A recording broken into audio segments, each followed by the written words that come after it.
بك الذين كفروا ليثبتوك أو يقتلوك أو يخرجوك ويمكرون ويمكر الله والله خير الماكرين. Sadaqallahul Azim. Yang dimuliakan Tuan Imam, Tuan Bilal, yang dihormati Nazir Masjid Kota Damansara, seluruh saf kepimpinan dari jawatan kuasa, hadirin hadirat, ibu-ibu, ayah-ayah, Alhamdulillah pertama dan selama-lamanya. Marilah sama-sama kita memanjatkan, merafakkan setinggi-tinggi penghargaan, syukur kita pada Allah Subhanahu wa taala. Malam ini, saat ini, kita masih diberikan oleh Allah Subhanahu wa taala nikmat kehidupan. Kita berada pada fasa baharu, tahun baharu ni. Allah masih berikan ruang dan peluang kepada kita untuk kita meneruskan kehidupan kita. Ini bererti, hadirin para alim ulama, umur kita semakin berganjak, bertambah umur kita. Bila mana masuknya tahun baru, makanya umur kita bertambah. Hadirin para alim ulama yang dirahmati lagi dikasihi, tetapi kebiasaannya lah, bila mana masuk tahun baru hijrah ni, tidak semeriah lah, tidak semeriah tahun baru Masihi. Mana bahkan ada mungkin di kalangan masyarakat kita, mereka tak sedar akan kehadiran tahun hijrah 1444 dah. 44 dah bah. Tahun lepas 43. Hari ni, tahun ini tahun baru 1444. Kita kena sedar, hadirin para alim ulama, bila mana kita berada pada tahun baru, perlu juga kita meletakkan azam baharu, perlu kita meletakkan apa, niat baharu, tajdid.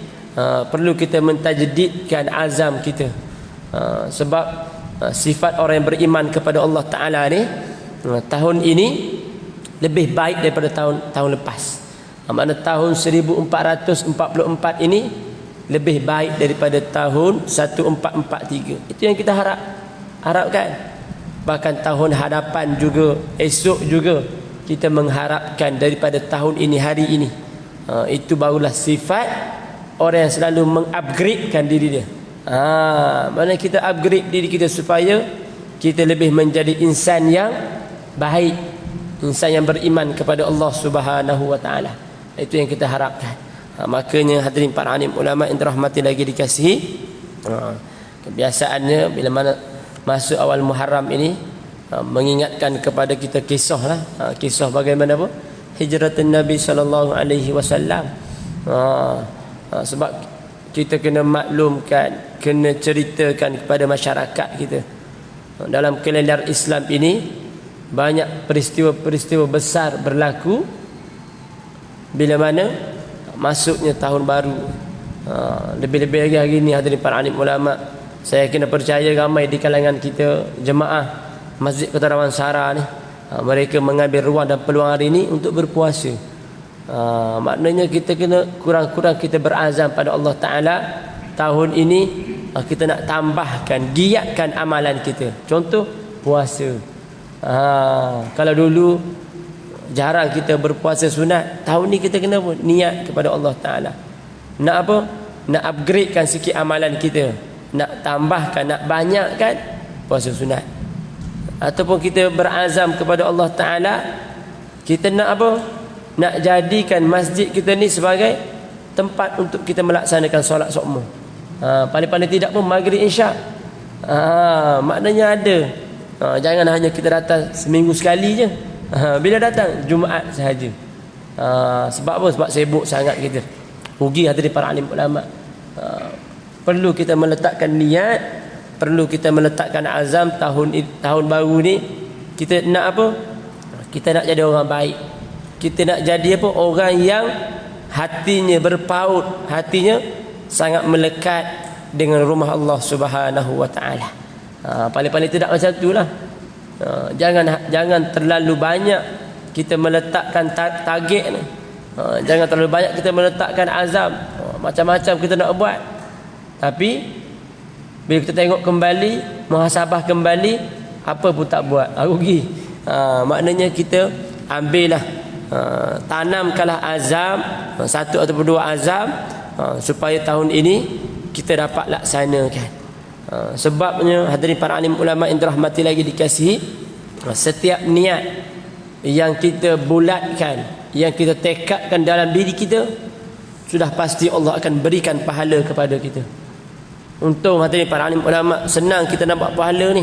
Dengan niat untuk membuat kebaikan pun Allah dah tuliskan satu pahala untuk kita. Allah untung. Dalam satu hadis Nabi sebut apa? Nabi bersabda, innallaha katabal hasanat wasayyi'at summa bayyin dzalik.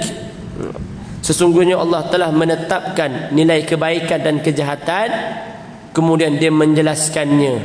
Faman hamma bihasanatin falam ya'malha katabahallahu indahu hasanatan kamilah. Barang siapa yang berniat untuk melakukan kebaikan, kebajikan kepada Allah Subhanahu wa taala, katabahallahu lahu indahu hasanatan kamilah. Allah akan tuliskan kepadanya satu kebaikan yang sempurna. Allahu akbar. Niat sahaja untuk buat baik, Allah telah berikan pahala kepada kita. Sebab tu bila mana-mana kita masuk je tahun baru, azam kita, niat kita untuk melakukan lebih baik daripada tahun-tahun lepas. Niat untuk buat baik, Allah telah berikan pahala kepada kita. Bahkan Nabi sebut lagi, fa in hamma biha fa'amilaha katabahallahu indahu asyra hasanatin ila 700 dhi'fin ila ad'afin kathirah. Dan barang siapa yang berniat untuk melakukan kebaikan, maka dia terjemahkan, maka dia laksanakan kebaikan tersebut, maka Allah akan berikan pahala kepadanya sebanyak 10 sampai 70 kali, bahkan lebih daripada itu lagi Allah akan berikan. Allahu akbar. Untung hadirin para alim ulama, niat sahaja dapat pahala satu. Bahkan bila mana kita laksanakan apa yang kita niatkan itu, maka Allah tambahkan, Allah akan berikan pahala 10, bahkan lebih daripada itu, 700, bahkan lebih ila ad'af, lebih daripada 700 lagi. Makanya hadirin para alim ulama, kita perlu meletakkan niat-niat yang baik saja. Sebab hadis yang sangat famous, selalu kita dengar, innamal a'malu binniyat. Sesungguhnya amalan kita ni dimulai dengan niat. Buat apa-apa, pastikan niat kita niat yang betul lah. Kita niat untuk melakukan benda-benda yang baik, sudah pasti Allah akan berikan pahala yang sangat besar kepada kita. Jadi hadirin para alim ulama yang dirahmati lagi dikasih, sebelum saya masuk kepada kitab hadis jalan ke syurga ini, suka saya kongsikan sedikit kisah berkaitan dengan hijrah Nabi SAW, para sahabat lah. Kita ni masuk bulan hijrah ni, teringat kita kepada lagu yang sangat rare, sangat famous lah. Awal Muharram tu, 1 Muharram detik permulaan tu. Lagu ni seronok. Saya ingat mungkin ayah-ayah di hadapan saya ni selalu kita dengar tahun 70-an, 80-an dulu.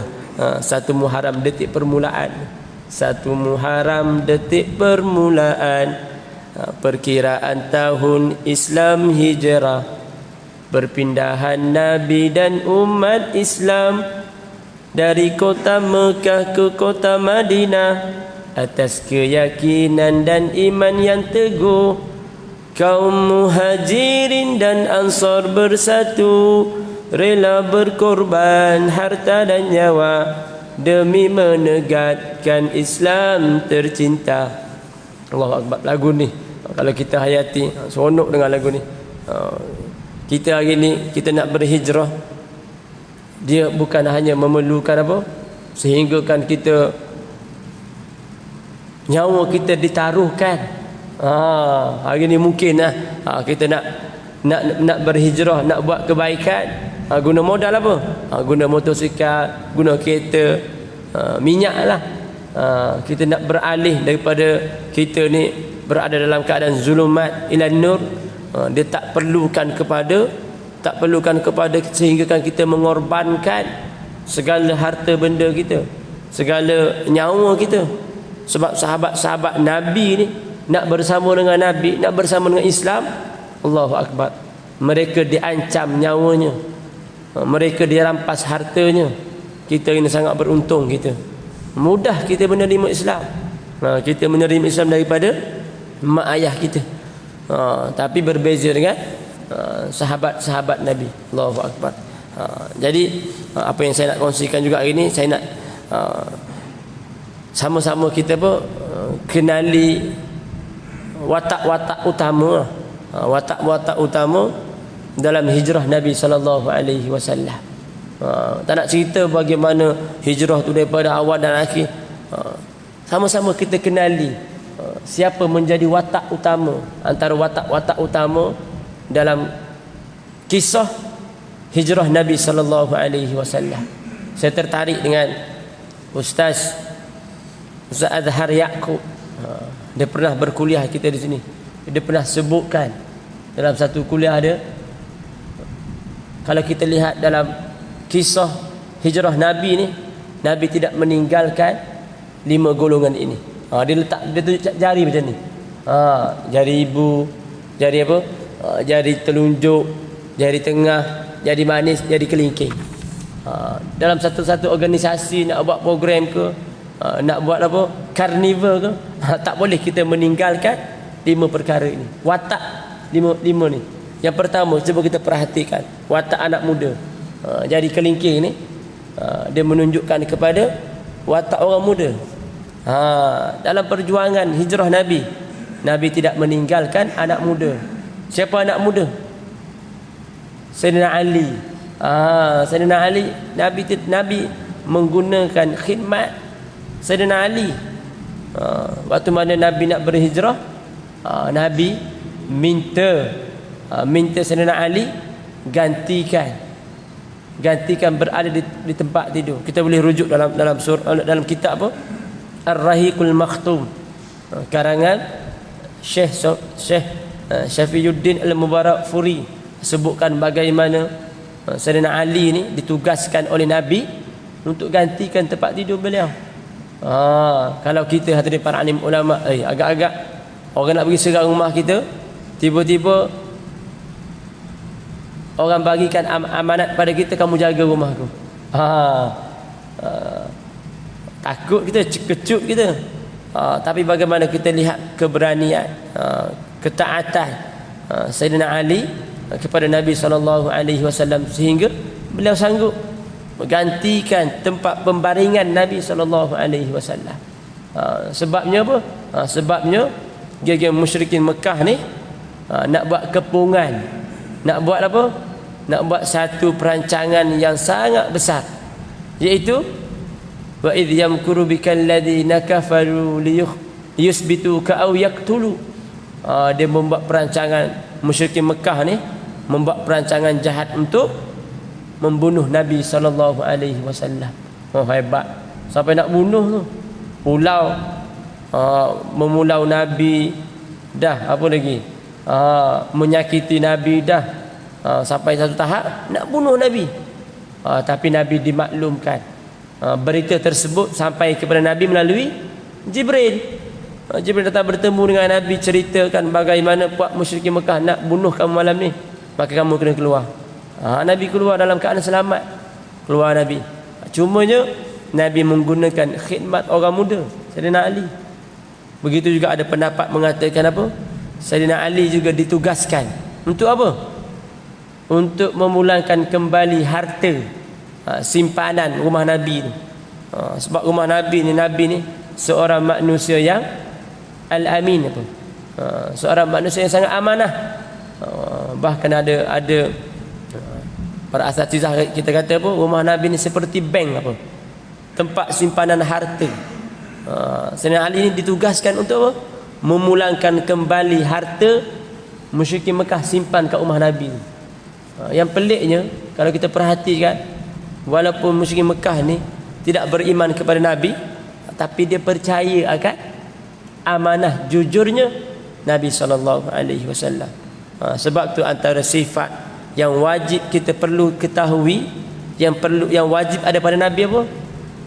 Sifat wajib yang ada pada Nabi.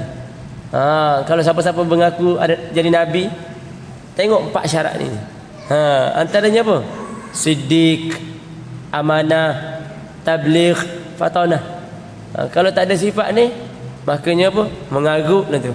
Walaupun dia mengaku Nabi dan sebagainya, kalau tak ada 4 ni, lagipun Nabi kata la nabiyya ba, tidak ada Nabi lagi selepas aku.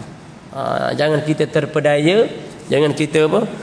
Terpesona dengan manusia-manusia yang mengatakan dirinya sebagai Rasul Melayu dan sebagainya. Maknanya Nabi tidak meminggilkan, Nabi tidak meninggalkan orang muda. Sebab tu orang muda penting, hadirin para alim ulama. Generasi yang gini, kita perlukan tarik anak-anak muda kita supaya mereka ni bersama dengan Islam, mereka minat masjid. Allahu akbar. Sebab hari ni hadirin para alim ulama, kita nak apa? Supaya generasi muda kita ni mereka ada apa? Nilai agama dalam diri dia. Sebab kita nak pemimpin akan datang lahir daripada manusia yang beriman kepada Allah Subhanahu wa ta'ala. Bukan anak-anak muda yang apa? Yang duk main rempik dan sebagainya sahaja. Kita nak anak-anak muda pun yang bakal menerajui, yang bakal memimpin anak-anak bangsa-bangsa kita akan datang, mereka yang beriman kepada Allah Subhanahu wa ta'ala. Yang kedua, kita lihat bagaimana watak. Watak yang kedua yang Nabi tidak tinggalkan. Bahkan dalam perjuangan Nabi, Nabi tak tinggalkan wanita. Yang kedua siapa? Anak kepada Sayyidina Abu Bakar, Asma binti Abi Bakar. Nabi tidak meninggalkan apa? Nabi tidak meninggalkan tugas muslimat dalam apa? Dalam perjuangan hijrah Nabi sallallahu alaihi wasallam. Tugas Asma binti Abi Bakar apa? Dia supply makanan kepada Nabi dan ayah dia. Nabi bermalam, Nabi menyembunyikan diri dengan Sayyidina Abu Bakar dalam gusur selama 3 malam. Yang hulurkan makanan, yang berikan makanan, supply makanan adalah Asma binti Abi Bakar. Sebab tu dalam organisasi apa-apa, dalam jamuan ke, dalam kita buat bubur Asyura ke, kita tidak pernah tinggalkan golongan wanita muslimat ni. Tak ada dia, tak masak bubur Asyura kita. Maknanya dalam apa-apa organisasi kena ada wanita, kena libatkan wanita. Tak ada wanita, tak makan nasi kita. Makna sama juga dalam peristiwa hijrah Nabi SAW. Golongan yang kedua ni, jari manis ini wanita ni, antara apa yang menyalurkan, memberikan makanan kepada Nabi selama Nabi berada dalam gusur adalah Asma binti Abi Bakar. Sebab itulah hadirin para alim ulama yang dirahmati lagi dikasih, jangan pernah kita memandang apa? Jangan pernah kita memandang kecil kebaikan yang kita lakukan. Contoh, ada lagi seorang sahabat, Amir bin Fuhairah. Amir bin Fuhairah ni tugas dia apa? Tugas dia adalah untuk menghilangkan kesan ataupun tapak kaki Nabi dan Abu Bakar. Itu je tugas dia. Nampak macam senang je, nampak macam kalau tak buat pun tak apalah. Tapi hadirin para alim ulama, dalam perjuangan Islam ini, dalam tugas-tugas untuk memartabatkan agama ni, jangan pernah kita katakan apalah sangat, jaga parking je. Kalau kita buat program sebagai contoh, kebiasaan yang datang tempat kita ni, bahkan Jumaat minggu lepas, kalau kita tengok dalam Facebook page Kota Damansara, Allahu Akbar, tak tahulah jemaah mana datang solat berjemaah, parking tengah-tengah, dia keluar lambat pula. Allahu Akbar. Nak beribadah cunda tu baik dah tu. Tapi kebiasaan yang parking kat luar-luar tu datang lambat lah tu. Kalau datang awal confirm boleh parking depan. Datang lambat. parking tengah-tengah menghalang laluan orang. Yang dapat apa? Pihak AJK masjid dapat kena kutuk dan sebagainya. Kita pun dah hire dah letak dah rela. Cuma rela lelaki ni mungkin dia nak semayang juga kot. Dia pun Islam, takkan tak nak semayang. Sebelum ni kita ambil juga rela perempuan.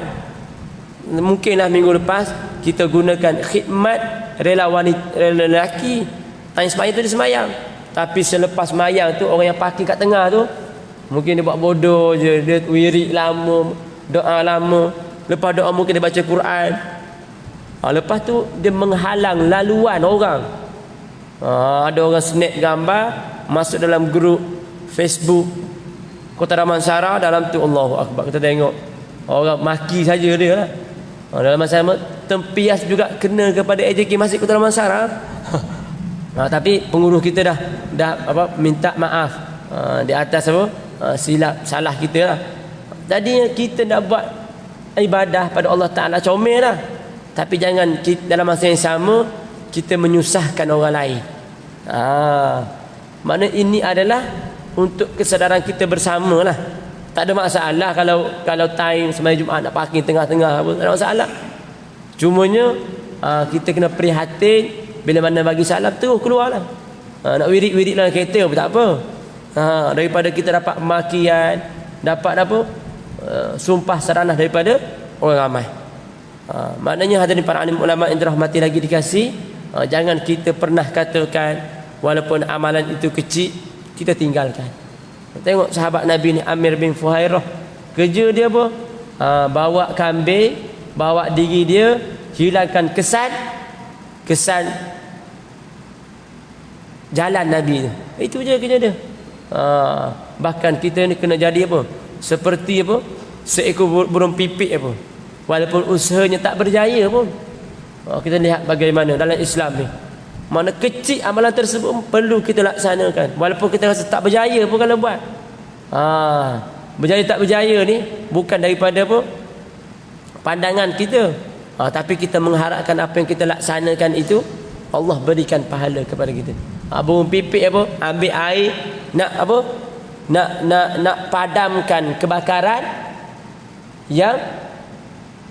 yang membakar Nabi Ibrahim. Ada apa? Ada binatang lain tanyakan kepada, adakah berusaha kamu nak memadamkan api ni? Memang tak berjaya pun nak padamkan sebab sikit je air. Tapi biarlah perbuatan kita itu walaupun kecil di sisi pandangan manusia, tapi ada nilai yang pahala yang sangat besar di sisi Allah Subhanahu wa taala.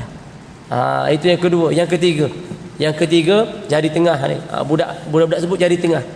Jari tengah ni siapa? Penunjuk jalan. Siapa yang menunjuk jalan hijrah Nabi? Bukan orang Islam, bukan sahabat Nabi. Amir bin Fuhairah, orang Yahudi yang jujur. Ada orang jadi maknanya ada orang Yahudi yang jujur. Nabi menggunakan khidmat apa? Seorang Yahudi yang jujur untuk apa? Untuk membawa jalan, untuk menunjukkan arah mana yang masyarakat Arab Quraisy tidak dapat apa? Tidak dapat mengesan Nabi. Sebab Yahudi ni dalam peristiwa hijrah ni, sesampainya Nabi dekat Madinah, ada seorang Yahudi datang untuk melihat wajah Nabi. Sebab orang Yahudi ni, kalau yang ahli kitab, ustaz Yahudi ni, ustaz Yahudi pelik. Orang beragama dalam kalangan Yahudi ada seorang. Dia tunggu Nabi, waktu Nabi sampai dekat Madinah, dia tunggu. Excited dia nak tunggu kedatangan Nabi. Sesampainya Nabi dekat Madinah, dia lihat wajah Nabi. Lalu dia berkata, betul ni, ini ciri-ciri sebagaimana disebut dalam kitab. Kitab apa? Kitab terdahulu mengatakan ciri-ciri ini ada pada orang ni. Lalu apa? Dia uji Nabi. Dia datang bertemu dengan Nabi. Dia uji beberapa soalan. Dia uji soalan kepada Nabi. 3 soalan yang diajukan oleh Allah bin Salam ni. Beberapa soalan tersebut, lalu jawapan tersebut Nabi tak tahu. Tapi Nabi diberikan jawapan tersebut oleh malaikat Jibril. Malaikat Jibril datang bertemu dengan Nabi, berikan jawapan di atas persoalan Abdullah bin Salam itu. Setelah mendengar jawapan yang diberikan oleh Nabi SAW, Abdullah bin Salam ni masuk Islam. Orang Yahudi ni masuk Islam. Maknanya setelah mana Yahudi ni masuk Islam, Yahudi katakan kepada Nabi, wahai Rasulullah, innal yahud qaumun buhtun. Sesungguhnya Yahudi ni golongan yang melampau, golongan yang jahat, buhtun. Kalau kamu tak percaya, wahai Rasulullah, fas'alhum anni qabla an ya'lam. Kamu tanyakan tentang aku sebelum mereka mengetahui tentang keislaman aku ni.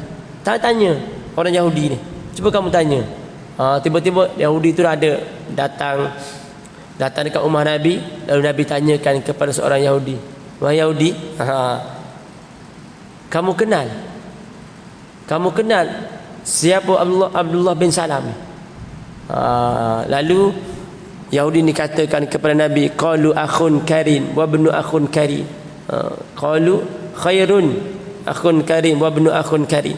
Abdullah bin Salam ni orang baik, dia orang baik, bapa dia orang baik, keturunan dia keturunan yang baik. Lalu Nabi katakan, ara'aitum an aslama Abdullah bin Salam? Bagaimana perasaan kamu, boleh tak kalau aku katakan sesungguhnya Abdullah bin Salam ni masuk Islam? Lalu dia kata apa? A'azahullahu min zalik. Mustahil, dia kata. Orang baik macam dia nak masuk Islam ni, ahli kitab, orang agamawan dalam agama kami nak masuk Islam. Lalu Abdullah bin Salam ni dia keluar dari balik pintu, lalu dia katakan kepada Yahudi, sesungguhnya apa? Aku telah memeluk agama Islam, dan aku telah apa? Bersyahadah, mengucap 2 kalimah syahadah.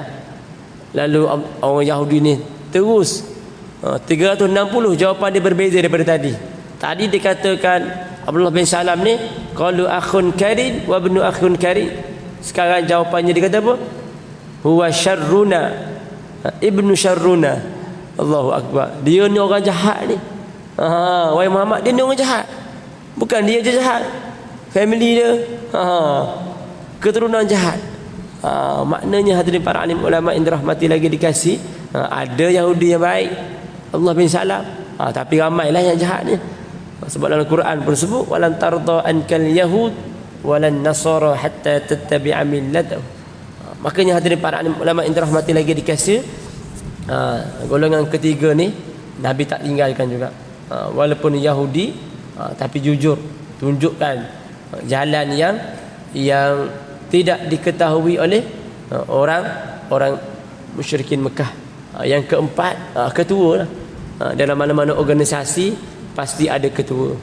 Bahkan kalau kita hadirin para alim ulama, kalau kita bermusafir 4 orang 3 orang, bila mana idza salasa fi safar falyu'ammiru ahadukum. Bila mana kamu keluar untuk bermusafir, keluar untuk berjalan, kena lantik seorang ketua. Ketua ni kena ada seorang je, jangan 2 orang ketua. Kalau pengurusi nazir masjid kita ada 2 orang, kacau. Nazir masjid ada 2 orang, kacau. Mana seorang ketua, penolong ketua boleh 2 3. Ketua dia kan ada seorang. Nabi bagi arahan. Dan yang kelima, watak utama dalam perjuangan hijrah Nabi SAW, yang kelima adalah Sayyidina Abu Bakar. Sayyidina Abu Bakar ni lah orang yang mendampingi Nabi, orang yang berikan semangat kepada Nabi, orang yang bersama dengan Nabi daripada permulaan hingga sampai ke kota Madinah. Keluar bersama dengan Nabi malam tersebut, bahkan berada dalam gusur bersama dengan Nabi. Bagaimana kita lihat kisah yang apa, Sayyidina Abu Bakar ni, dia sanggup mengorbankan diri dia, nyawa dia demi untuk Islam, demi untuk Nabi SAW. Sanggup apa? Sanggup menderita, sanggup menahan air mata supaya tak jatuh kepada tubuh Nabi. Tak nak apa supaya Nabi terkejut, sedar dan sebagainya. Kita bagaimana hadirin para alim ulama, bagaimana bentuk perjuangan kita untuk Islam kita ni, untuk perjuangan kita setakat mana kita berjuang untuk Islam, sejauh mana tindakan kita, marah kita bila mana Islam dihina, ataupun kita rasa tak apalah, doa Allahumma hdi qaumin, doa pada dia supaya Allah berikan hidayah kepada dia. Takkan itu saja, kita kena tunjukkan kemarahan kita. Hari ni Allahu Akbar, ramai sangat manusia hari ni duk hina Islam, bahkan apa, hina Allah Ta'ala. Ada kita tengok ada seorang lelaki tu, tapi bagusnya waktu mana dia hina Allah Ta'ala, lepas tu tengok berkicap muka dia, kena tumbuk dengan orang. Berani siap apa, hina Allah Ta'ala lagi. Allahu Akbar, hina Islam, hina Allah Ta'ala. Lepas kita tengok video tu, berkicap muka ada. Alhamdulillah masih ada manusia sangat prihatin, marah saat ketika mana Islam kita dihina. Jangan kita lembek sayur je. Orang hina Islam kita buat tak tahu je, tak boleh. Kita kena bangkit, kena marah, kena ada perasaan marah kita bila mana Islam kita diancam, Islam kita ditekan. Sayyidina Abu Bakar ni, Allah, kalau kita lihat kisah dia, sanggup dirinya korban, sanggup dirinya disakiti demi Islam. Kita lihat bagaimana dalam ketika mana Sayyidina Abu Bakar ni berada dalam gusur, idh yaqulu li sahibihi la takhaf wa la tahzan innallaha ma'ana. Ketika mana Sayyidina Umar katakan kepada Nabi, wahai Rasulullah, kalaulah mereka ni kafir Quraisy ni la ala qadamai, mereka melihat di bawah tapak kaki kita ni, kaki mereka pasti akan nampak kita. Lalu Nabi katakan kepada Abu Bakar, apakah perasaan kamu? Kamu ingat kita hanya berdua ke? Kamu kena yakin bahawasanya bukan hanya kita berdua dalam gua ni, tetapi Allahu salisuhum, Allah bersama dengan kita. Bahkan Sayyidina Abu Bakar mengungkapkan, wahai Rasulullah, fa in kutiltu ana fa innama ana wahid. Wahai Rasulullah, kita tengok dalam kitab apa, Rahiqul Makhtum apa, wahai Rasulullah, kalaulah aku dimatikan, kalaulah aku diambil nyawa oleh Allah Ta'ala, aku seorang aja mati. Wa in kutilta anta halakatil ummah, kalaulah engkau dimatikan, kalaulah engkau dibunuh wahai Rasulullah, maka umat ini akan binasa. Tengok sahabat Nabi Abu Bakar, dia tak kisah seolah diri dia kalau dia dibunuh, relax je, aku tak apa.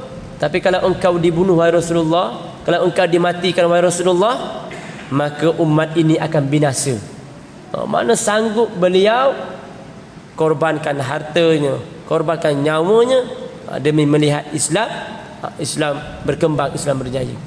Jadi kitanya perlu ada perasaan begitulah, perlu ada perasaan begitu, perlu ada apa, kena rasa bila mana Islam ditekan, bila mana Islam dicaci, dihina, kita kena marah, kita kena ada perasaan marah dan sebagainya.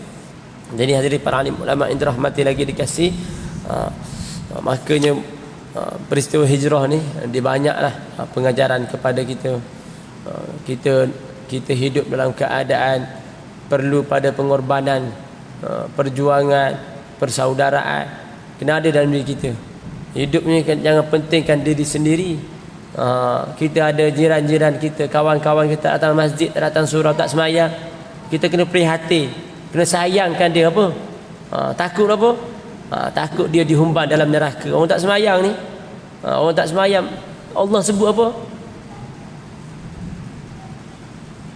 Sakor dalam surah apa? Qalu lam nakum minal musallin. Bertanya golongan ahli syurga kepada orang neraka, kenapa kamu dimasukkan dalam neraka? Lalu golongan sakor ini jawab, qalu lam nakum minal musallin. Kami dulu waktu mana kami hidup, kami tak semayang. Orang tak semayang ni akan dicampakkan dalam neraka sakor. Kita kena prihatin kepada sahabat-sahabat kita yang tak semayang. Kita kena ajak dia, Kena ajak masyarakat kita supaya kena jadi orang baik, supaya jadi orang beriman kepada Allah Subhanahu wa taala. Jadi kita lihat sedikit sedikit pengajian kita, sedikit dalam kitab kita ni, hadis berkaitan dengan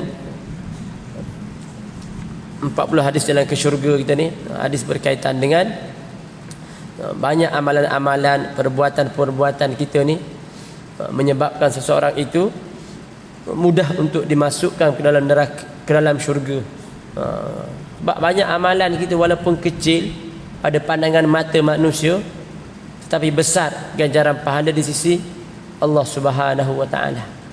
Antaranya apa? Antaranya kita buang kita buang halangan, kita buang kayu ataupun ranting yang menghalang orang untuk apa? Untuk datang masjid ke, nak buat amal soleh, nak buat ibadah. Tiba-tiba ada apa? Ada kayu ke, ada ranting ke, kita buang benda tersebut daripada halangan orang lalu. Itu pun pahala besar di sisi Allah Subhanahu wa taala. Apatah lagi kita datang ke masjid, apatah lagi kita datang mencari ilmu. Sebagaimana disebutkan dalam kitab kita ni di permulaan, tajuk ni, menghadiri majlis ilmu ni. Ini antara salah satu benda penyebab seseorang itu dimudahkan untuk masuk ke dalam syurga. Man salaka tariqan yaltamisu fihi ilma sahhalallahu lahu bihi tariqan ilal jannah. Kata Nabi, sesiapa yang melalui satu jalan untuk mencari ilmu, Allah akan mempermudahkan baginya untuk masuk ke dalam syurga. Maknanya hadirin para alim ulama, banyak benda, banyak perkara, banyak amalan yang boleh kita laksanakan yang menyebabkan kita mudah, senang untuk menjadi masuk ke dalam syurga Allah Subhanahu wa taala. Tajuk malam ni berkaitan dengan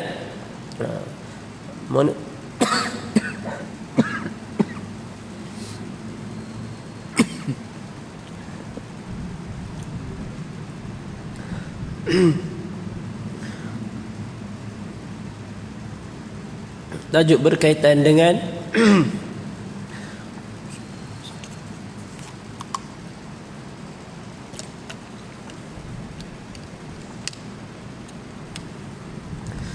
tajuk berkaitan dengan menunaikan haji dan umrah. Satu hadis yang dibawakan oleh pengarang kitab kita ni, hadis yang diriwayatkan oleh An Abi Hurairah radhiyallahu anhu, qala Rasulullah sallallahu alaihi wasallam, al-umratu ila al-umrati kaffaratun lima bainahuma wal hajjul mabrur laisa lahu jazaa'un illa al-jannah. Hadis ni sering kali kita dengar, sering kali kita maklum. Hadis yang diriwayatkan oleh An Abu Hurairah radhiyallahu anhu berkata, Rasulullah sallallahu alaihi wasallam bersabda, satu umrah ke satu umrah yang lain dapat menghapuskan dosa antara keduanya, dan haji yang mabrur tiada baginya balasan selain syurga Allah Subhanahu wa taala. Allahu akbar. Kita ni hadirin para alim ulama, nak dapat keistimewaan, nak dapat apa ganjaran pahala, sanggup kita berhabisan duit. Bukan murah pergi Mekah, bukan murah nak buat umrah dan haji ni. Tujuan apa? Adakah supaya nama kita disebut? Adakah tujuannya nama kita dimasyhurkan pada pandangan masyarakat? Jauh daripada jauh. Kita apa? Kita nak apa? Pastinya kita nak cari redha Allah Ta'ala. Setiap amalan kita, setiap perbuatan kita, tujuannya apa? Untuk mencari keredaan Allah Subhanahu wa Ta'ala. Bukan nak supaya kita dikenali dengan apa? Dengan 4 kali haji, 3 kali haji, 10 kali umrah. Bukan. Kita pergi umrah tu, kita nak cari redha Allah Ta'ala, nak mendapat keredaan Allah Subhanahu wa Ta'ala. Jangan kita berbangga lebih, aku dah 10 kali dah pergi umrah. Takut-takut tidak ada sedikit pun pahala bila mana kita datang bertemu dengan Allah Subhanahu wa Ta'ala. Sebab apa? Sebab nak menunjuk-nunjuk. Jangan. Sebab nak apa? Riak. Nak menunjuk-nunjuk. Hadis ni memang famous lah. Selalu kita dengar al-hajjul mabrur laisa lahu illa al-jannah. Dan haji yang mabrur itu tidak ada balasan melainkan syurga. Bahkan kalau kita lihat dalam apa kitab Riyadhus Shalihin hari minggu lepas, hari waktu mana Iman Sani kita dibaca hadis berkaitan dengan apa kelebihan orang pergi umrah ni, kita pun minta supaya dia doakan kepada kita. Ada hadis berkaitan sahabat Nabi kata kepada Nabi dia nak menunaikan umrah, lalu Nabi minta supaya apa doakan. Maknanya kita kalau sahabat kita tahu sahabat kita nak pergi umrah, nak Mekah dan sebagainya, kita minta supaya dia tidak lupa kita dalam doa dia, doakan untuk kita supaya kita juga diberikan kesempatan, kemudahan, rezeki untuk ke sana. Sebab orang ke sana ni dia buat benda-benda baik je, dekat dia dengan Allah Ta'ala. Mudah-mudahan dia dapat doakan untuk kita. Orang soleh, orang baik ni doanya insya-Allah tidak ditolak oleh Allah Subhanahu wa Ta'ala. Jadinya hadirin para alim ulama yang dirahmati lagi dikasih, kita kalau diberi peluang oleh Allah Ta'ala, diberi kemudahan, rezeki yang banyak, tak apa, tak pergi umrah, pergi haji. Haji payah, saya daftar dah haji cuma 20 tahun lagi. Kalau umur sekarang 36, mungkin apa 55 baru boleh pergi insya-Allah. Tapi tiap-tiap tahun kita pun minta supaya Allah mudahkan urusan, Allah pilih pergi ketika muda ni, tenaga kuat insya-Allah. Maknanya nak buat ibadah tu rasa apa ringan sikitlah, mudah-mudahan.